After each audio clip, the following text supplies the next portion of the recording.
Hey everybody, Josh the RV Nerd with Bish's RV. And it's not often I'm without words. It's kind of a big deal, actually. I'm a person who I can always find something to yammer about.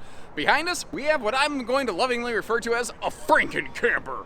This is something that it can change, and it asks the question, what if the bunks could just go away? So this RV, just by default, it's a great front living room kind of couples model with like direct facing entertainment, very social seating arrangement here, big bathroom, tons of storage and prep space, and a full 60 by 80 true queen bed slide with some great storage in the back. But the thing is, the front sofa on this one can convert into a set of like double bunks, and you can use it as a bunkhouse. You could use it as not a bunkhouse. Like its purpose, it could change as you need it. You could take out the top bunk and just leave that big front space wide open if you wanted to. Like if you were looking for something like with two beds, which you can't usually find something with a bed slide and double big bunks in this kind of length with a decent size living room slide. Like they're doing a lot of very different, very cool things here. It has a very respectable weather package in the stick and tin world. At this stage, probably one of the best out there. Got a little bit of factory standard solar to help offset some of that demand of the 12-volt fridge, although if you're going to hardcore boondock, you might want to bulk up on that. Thankfully, the charge controller will allow you to do that, and just a whole host of other good things. But again, it's a weird, wacky, wild floor plan, and I'm very curious to know what you guys think about this one. I'm going to do the best I can to show you the ups and the downs and everything in between. Like, I'll tell you right away, if you need full traveling access, this ain't your RV. And giving you straight shooting facts like that, that's what we're gonna do. So hit that subscribe button, and let's get started. So one of the things I like to do, I like to park myself right here at the theater seat and kind of give you the perspective. So looking toward the back of the RV right now, curling our way over here across the kitchen on the door side of the RV. Notice this thing has plenty of cabinet, plenty of prep space. If you actually are going to pack a bunch of people in here, you have the ability to really feed everybody. And just, again, like in almost any Grand Design, no space gone to waste. But then over here, we get this very interesting thing where they ask the question again, what if the bunks just went away? And you know what this reminded me of? And it's not the first time I've said this about a Grand Design. It actually kind of reminds me of something like a Class C motorhome. Now hear me out. I know that might sound a little weird. Think about this layout. You got a little slide over here. You got the kitchen on the door side. Well, up front, in a Class C, you have an overhead bed. Okay, check. Down below, you have the area where you drive, but at your destination, often those seats spin around to face the living room. Again, check. It's a very weird, interesting arrangement. But what I like about this, you know what I thought about this? I always ask the question, who is this for? Why would somebody want to get something weird and different like this? What if you sometimes have grandkids or sometimes have guests? Oh, this is a monsterly good, whatever, you get the idea. Monster good, sometimes kind of guest camper. And the thing is, it operates very simply. Like, it doesn't take a lot to like twist and shout and convert about. This thing is pretty straightforward. Now, a couple quick details here. Again, this is a big like 3-seat party sofa. All 3 sections can recline, and they are wall huggers also, so you don't gotta wrestle this big giant thing. You do have very, very limited campside windows. You have a big breeze window overlooking the theater seats over there, however. But giving you a full look at how this thing operates. Let's start playing with the whole bed situation right there. It's basically a jackknife sofa, but what they did is they put a giant pad like behind it. So the whole thing folds down into like, I don't know the exact measurements. I'm guessing like a 66-inch wide by 72-inch long bunk camp queen thing. I don't know. But it's so easy to operate, and there's space for big kids, big people above and below. Like, they did a lot of really, really cool, easy operating things with that, and I'm a fan. Then again, I see the same things all day, every day. I will tell you, when I see something different or weird, ooh, Uncle Josh starts getting excited, folks.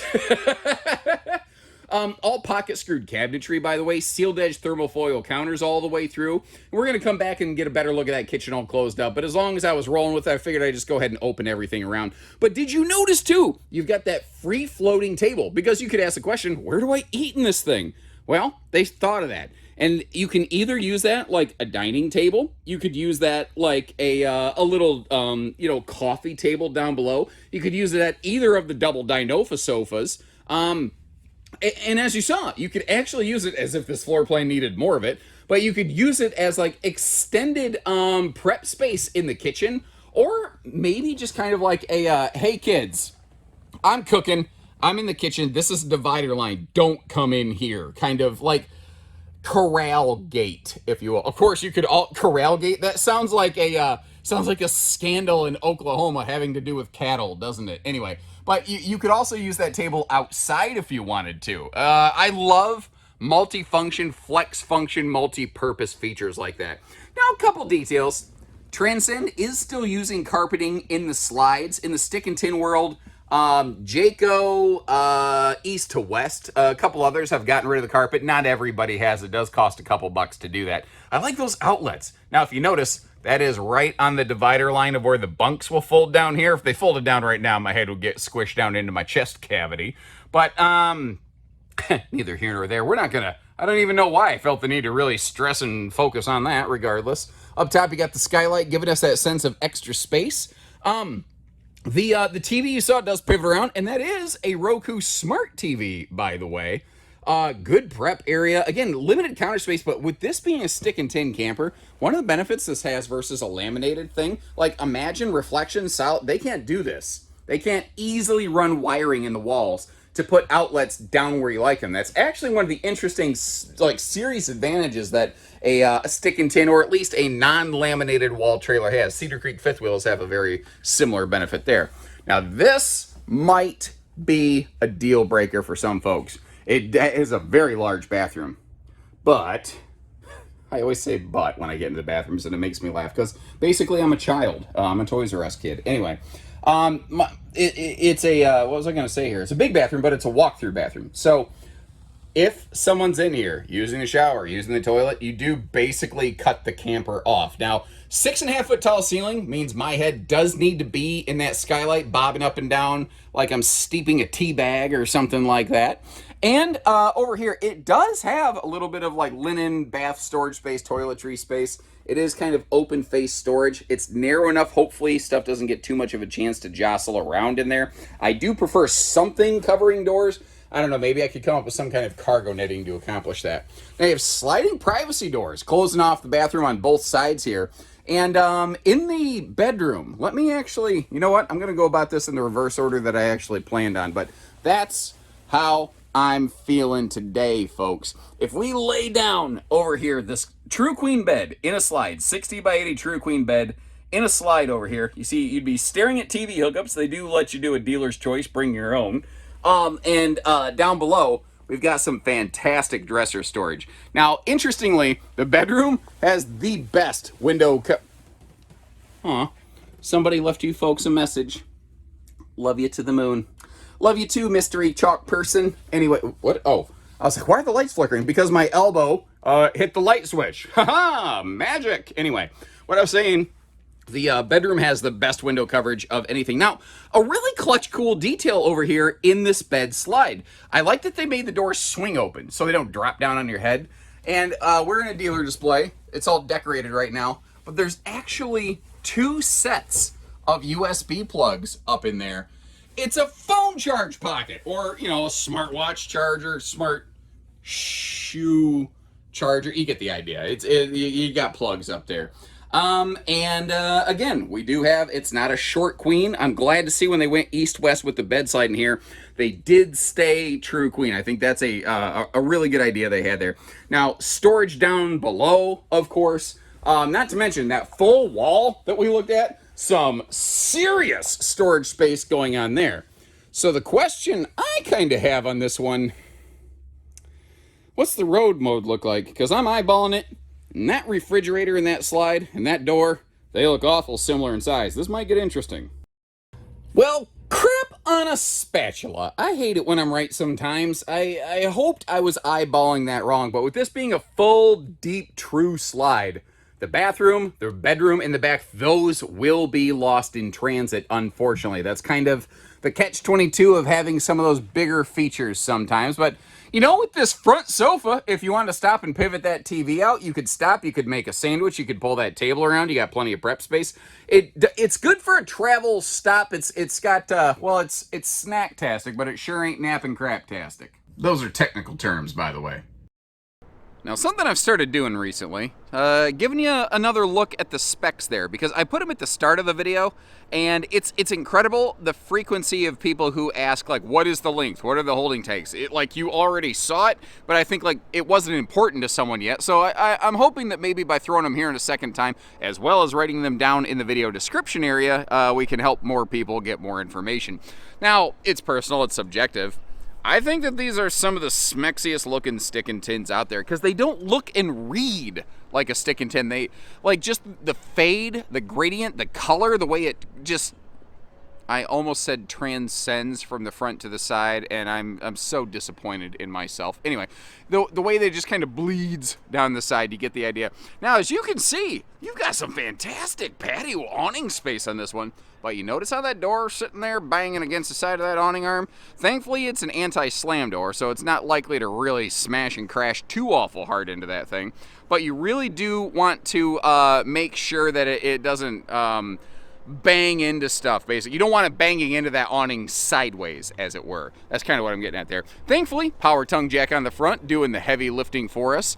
These are outfitted with 20-pound propane tanks, which, man, it seems like even a lot of laminated RVs are really going to those instead of 30s. 20s are nice, though. On a Sunday, you can just swap those out where and when you want. Now, one of the first times I ever touched a Transcend, I had a total brain fade idiot moment. Hard to believe, I know. But that's a flag holder right there. And I've also seen those be used as TV mounts, but that's what that's intended for. Now, with this having that front bunk arrangement, it doesn't have the normal traditional big pass-through like you see in the Transcend behind us.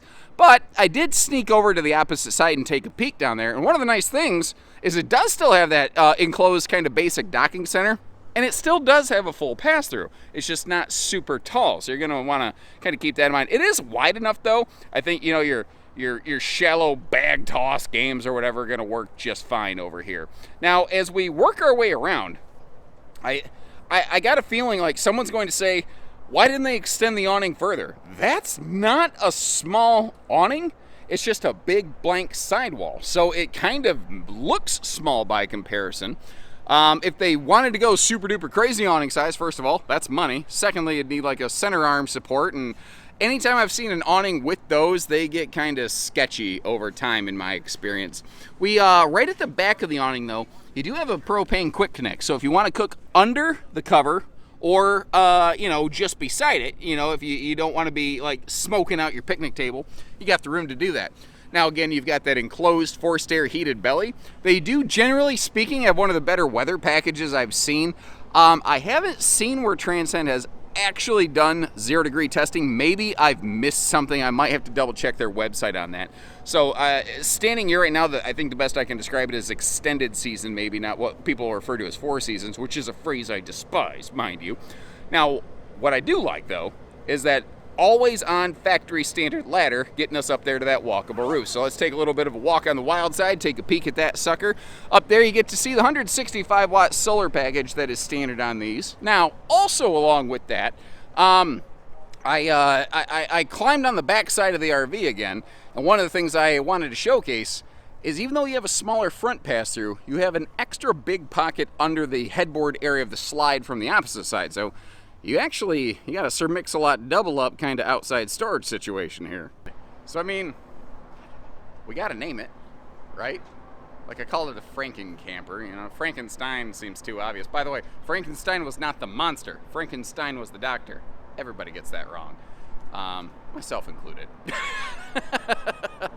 Anyway, let me know in the comment section, what should we name it? What do you think about it? And what I will do is I will leave you a link in the video description to see if we have any in stock and where they might be located. Unfortunately, Grand Design does not allow us to publish any sort of discounted pricing, any real actual sale price on our website. That's not our policy. If you look at the rest of our inventory, you see we do publish pricing. No fees, very clear. We put it all right out there. We literally aren't allowed to in this case. So apologies there. I want you to know when you click on that link what you're going to be running into. And helping you set those expectations, that's what we do. So until next time, take care, stay safe, have fun, and I'm gonna go record another one, everyone.